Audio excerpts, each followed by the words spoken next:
पतिं सुरगुरुं वन्दे जगत्कारणं वन्दे पन्नगभूषणं मृगधरं वन्दे पशूनां पतिं वन्दे सूर्यशशाङ्कवहिनयनं वन्दे मुकुन्दप्रियं वन्दे भक्तजनाश्रयं च वरदं वन्दे शिवं शङ्करम् ॐ मृत्युञ्जयाय रुद्राय नीलकण्ठाय शम्भवे अमृतेशाय शर्वाय महादेवाय ते नमः।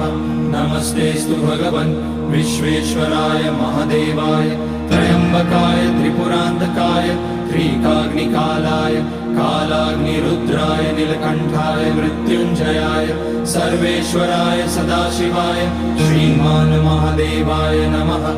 ॐ नमः शम्भवाय च मयोभवाय च नमः शङ्कराय च मयस्कराय च